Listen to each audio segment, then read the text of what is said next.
Hello बच्चों, welcome to Pankaj physics centre. पिछले class में आप लोगों से हम डिस्कस किए थे कि पैरेलल कॉम्बिनेशन से क्वेश्चन जो है वो कैसे हम सॉल्व किया जाता है ना। तो पैरेलल कॉम्बिनेशन से रिलेटेड हमारे पास 3 वीडियो हम बनाए हैं। सारे वीडियो को अभी जाके आप देखो ताकि आपको उससे रिलेटेड हमें समझ में आएगा। पैरेलल कॉम्बिनेशन, सीरीज कॉम्बिनेशन सारे वीडियो बन चुका है। यदि बच्चों उन सारे वीडियो को नहीं देखे हो तो सब वीडियो का लिंक इस वीडियो के डिस्क्रिप्शन में हम दे देंगे, वहां से आप आसानी से देख सकते हो। या प्लेलिस्ट बना हुआ है, टाइप करना यूट्यूब पे पंकज फिजिक्स सेंटर, और जो 11th क्लास का हीट चैप्टर का प्लेलिस्ट है उसमें जाके आप देखो, हर वीडियो आपको मिलेगा। वहां पे देख के आइए ताकि आपको समझ में आएगा। ऐसा इसलिए बोलते हैं कि फिजिक्स एक दूसरे से लिंक है। यदि आप पीछे का वीडियो नहीं देख के आओगे तो आपको समझ में नहीं आएगा, ये एकदम 100% श्योर बात है। तो बच्चों आज हम क्या करने वाले हैं, एक नया टॉपिक है व्हीट स्टोन ब्रिज। तो व्हीट स्टोन ब्रिज में क्या है कि जैसे रॉड ऐसे मतलब इस टाइप से रॉड जुड़ा रहेगा। मान लो कि यह रॉड एक रॉड है, यह दूसरा रॉड है, यह तीसरा रॉड है, फिर यहाँ पे एक चौथा रॉड और बीच में रॉड ऐसे जुड़ा है। यहाँ भी एक रॉड रहेगा, यहाँ भी एक रॉड रहेगा। तो ये बीच वाला रॉड जो है ना, ये फालतू का जुड़ा रहता है। अब देखो कैसे फालतू का होता है, इससे कोई हीट करंट फ्लो ही नहीं करेगा। तो बच्चों यह सब चीज है। तो देखो कैसे हम इसको ड्राइव कर लेंगे। व्हीट स्टोन ब्रिज में क्या रिलेशन होता है थर्मल रेजिस्टेंस के बीच, थर्मल कंडक्टिविटी के बीच।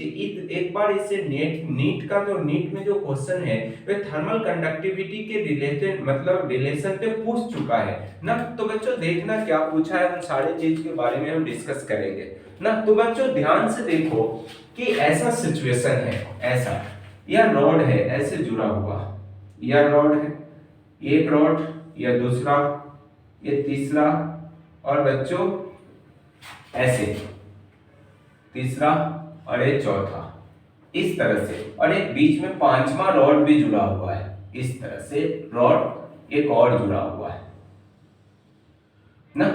इसका टेम्परेचर मान लो बच्चों, इसका लेंथ हम मानते हैं L, और सब L का ही है, क्या दिक्कत है, सब L लेंथ का माने हैं। इसकी थर्मल रेजिस्टेंस जो है R1, थर्मल कंडक्टिविटी K1, यह R1 है और K1 है, मतलब K2 है।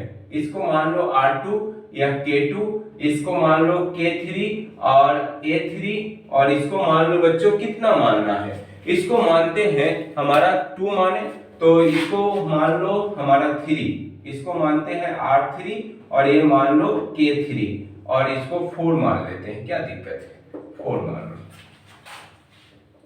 क्या है, L है और ये R4 है, कोई दिक्कत क्या। इसको मान लीजिए R5 और यह L5, मतलब L और लेंथ L ही है, और K5 मान लेते हैं। ये फालतू का जुड़ा हुआ है, देखना कैसे जुड़ा है फालतू का, वो बताते हैं अभी आपको। तो देखो ये सारा रिलेशन है, ध्यान से देखना बच्चों। यहां से मान लो कि हॉट एंड है, हॉट एंड, और इधर क्या है हमारा कोल्ड एंड है, कोल्ड एंड मानते हैं ना। इसकी टेम्परेचर हम मानते हैं बच्चों T2 मान लो, और इसकी टेम्परेचर T1 मान लेते हैं। यह जंक्शन TA है, और इसको हम मानते हैं कि यह हमारा क्या है, TB है ना। TB मतलब टेम्परेचर जो है वो TB, या पॉइंट B है और ये पॉइंट A है, तो TA मान लिए, TB मान लिए, क्या दिक्कत है।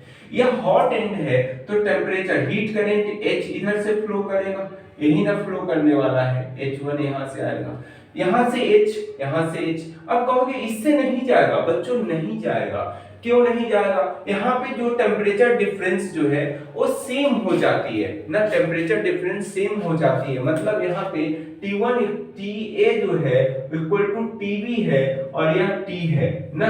टेम्परेचर डिफरेंस क्या है दोनों का, मान लेते हैं TA equal to TB equal to T है, तो टेम्परेचर डिफरेंस हमारा सेम हो जाएगा। तो इस रॉड से कोई करंट मतलब हीट करंट फ्लो नहीं करेगा, मतलब यूजलेस है, यार यूजलेस है, यूजलेस है, ऐसा जुड़ा हुआ है। अब कहोगे कब ऐसा करेंगे, तो बच्चों रिलेशन आएगा, उस रिलेशन से इसको चेक कर लेते हैं। हम अभी तो बोल दिए कि यूजलेस है देखो, लेकिन अभी हम रिलेशन निकालेंगे इससे।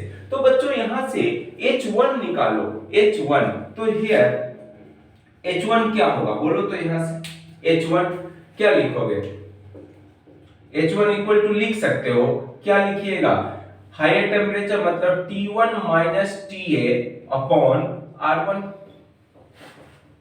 ना। H यहां से यही तो हीट करंट यहां भी आएगा कोल्ड एंड पे। चलो अच्छी बात है।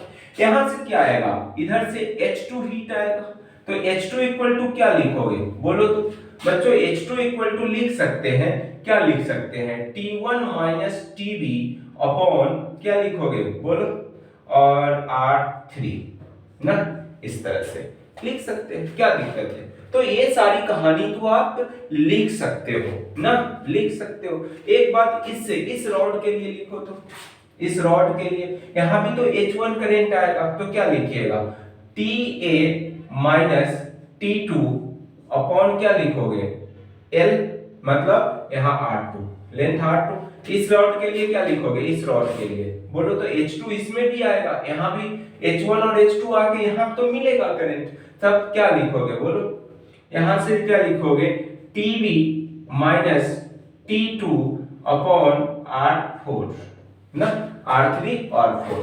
तो चलो यहाँ पे दोनों को देखो तो बच्चों क्या लिखोगे, इक्वेशन इसको 1 मान लीजिए और इसको 2 मान लीजिए।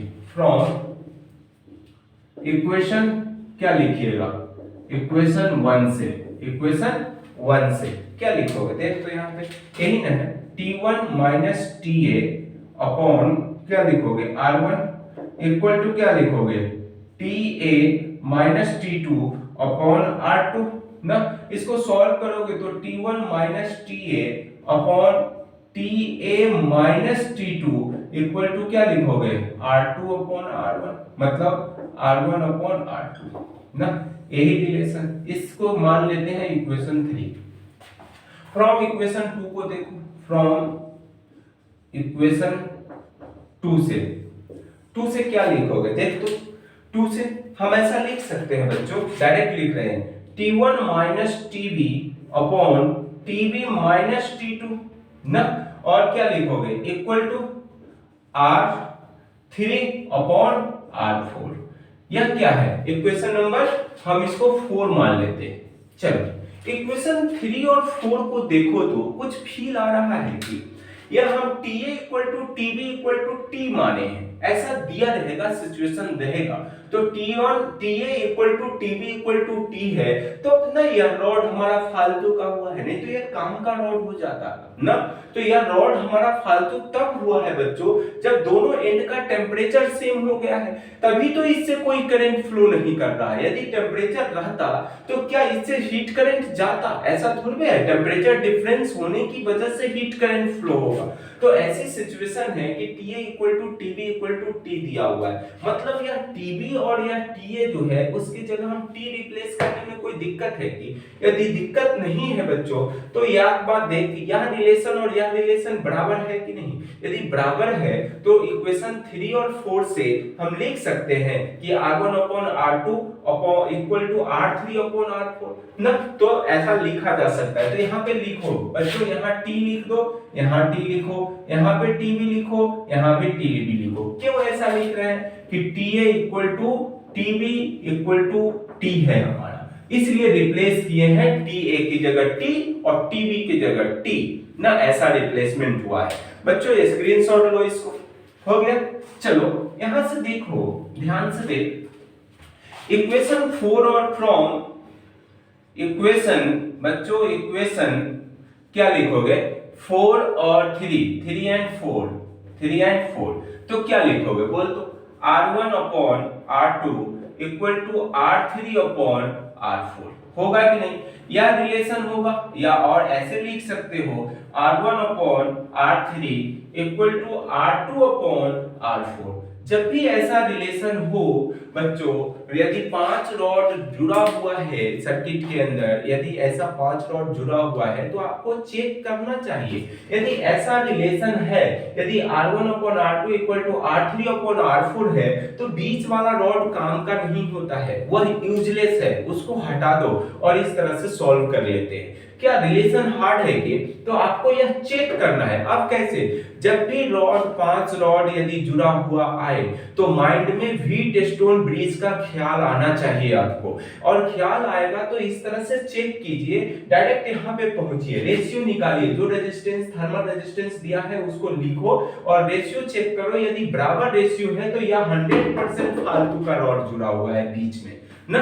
तो ये सारी कहानी है। यही बात यदि थर्मल कंडक्टिविटी से रिलेटेड एक क्वेश्चन आपसे पूछ चुका है नीट में, तो बच्चों वो कैसे पूछा था, ध्यान से देखो तो क्या लिख सकते हो। यदि थर्मल कंडक्टिविटी K1 और K2 है तो इससे रिलेशन लिख सकते हैं, रिलेशन निकालो, क्या स्क्रीनशॉट ले लो बच्चों, यही बात है ना। चलिए, ये सारा सिचुएशन है हमारा। यदि थर्मल कंडक्टिविटी के रिलेशन पूछेगा, यदि ऐसा ही सिचुएशन है और आपसे पूछ ले कि थर्मल कंडक्टिविटी का क्या रिलेशन होगा, थर्मल कंडक्टिविटी न पूछ रही है तो इससे H है, इससे H आ रहा है, इससे H2 और इससे भी H2 आएगा, तो क्या लिखोगे?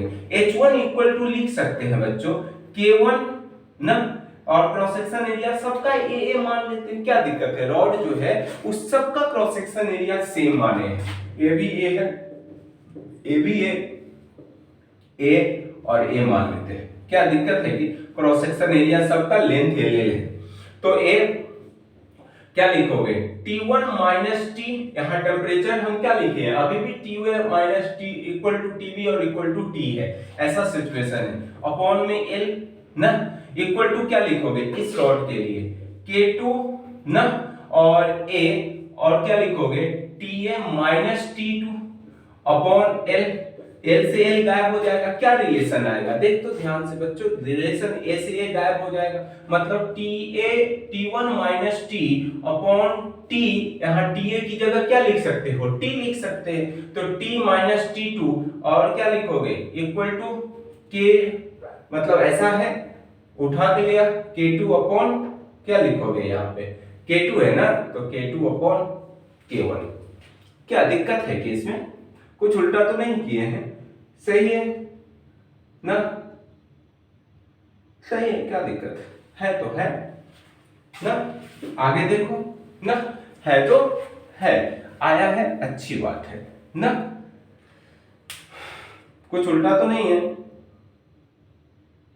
चलो कुछ उल्टा नहीं है ना, ऐसा ही है। अब देखो ध्यान से देखिए, आगे देखो, अब यहां से इस रॉड के लिए H2 के लिए क्या लिखोगे, H2 के लिए ऐसा लिख सकते हो बच्चों K2, मतलब यहाँ पे K2 नहीं है K3, और A टेम्परेचर क्या होगा T1 माइनस TB, और TB की जगह क्या लिखोगे T upon L equal to, इसके लिए क्या लिखोगे K4A, और क्या लिखोगे T minus T2 upon L, L से L गायब हो जाएगा, A से A गायब होगा, तो K3 मतलब ऐसा लिख सकते हो T1 minus T upon T1 minus T2 equal to क्या होगा K4 अपॉन K3, आएगा कि नहीं? देख तो यह वाला इक्वेशन को हम 1 मान लेते हैं, इस वाले को 2 मान लेते हैं, तो 1 और 2 से क्या रिलेशन है, दिस इक्वल टू दिस है, तो यह रिलेशन और यह LHS बराबर है RHS भी बराबर करो, तो K2 upon K1 equal to लिख सकते हैं K4 अपॉन K3, होगा कि नहीं? तो यह रिलेशन आएगा, जबकि रेजिस्टेंस में क्या आया था याद करो तो बच्चों, रेजिस्टेंस में R1 upon R2 equal to R3 upon R4, और क्या लिख दिए थे R1 अपॉन R3 भी हो सकता है, R2 अपॉन R4 भी हो सकता है, ये सारी कहानी। लेकिन यहाँ रेजिस्टेंस में क्या आया है, जस्ट यह मतलब thermal conductivity K2 upon K1 यही ना आया है, और K4 अपॉन K3, बच्चों इसको क्रॉस मल्टीप्लाई करोगे तो क्या आएगा रिलेशन, बोल तो K1 into K4 equal to K2 into K3, यही रिलेशन पूछा था कि क्या रिलेशन होगा थर्मल कंडक्टिविटी में, इस तरह यदि व्हीट स्टोन का कंडीशन है तब, तो यह रिलेशन होगा। और रेजिस्टेंस में वह रिलेशन होगा। क्या कोई दिक्कत है कि? तो इस तरह से बच्चों जब भी आपको यह सिखाने का मेन मकसद था कि जब भी आपको 5 रॉड यदि जुड़ा हो और वह आपको या तो सीरीज में नहीं है ना पैरेलल में नहीं है, तो बच्चों आपको व्हीट स्टोन ब्रिज का ख्याल आना चाहिए और चेक कीजिए जो सिचुएशन है वो, और वहां से आराम से निकाल सकते हो जिस रॉड की थर्मल कंडक्टिविटी पूछे। तो इससे रिलेटेड आप क्या करना है, क्वेश्चन जो भी है और कॉन्सेप्ट आपको समझा दिए हैं। अगले क्लास में आपको स्टेडी स्टेट की अब तक कहानी पढ़ रहे थे। यदि नॉन स्टेडी स्टेट हो तो उस सिचुएशन में क्या क्या होगा, तो नॉन स्टेडी स्टेट का कंडीशन अगले क्लास में हम पढ़ने वाले हैं बच्चों। तब तक क्या है, इससे रिलेटेड जहां से भी आपको क्वेश्चन मिले आप बनाओ और 100% आपको समझ में आएगा, और बना के और चेक करके देखना कि क्या है ना। अगले क्लास में फिर आपसे अगला टॉपिक हम डिस्कस करने वाले हैं नॉन एसटीडी स्टेट्स का। तब तक के लिए आप देखते रहे, दैट्स इट।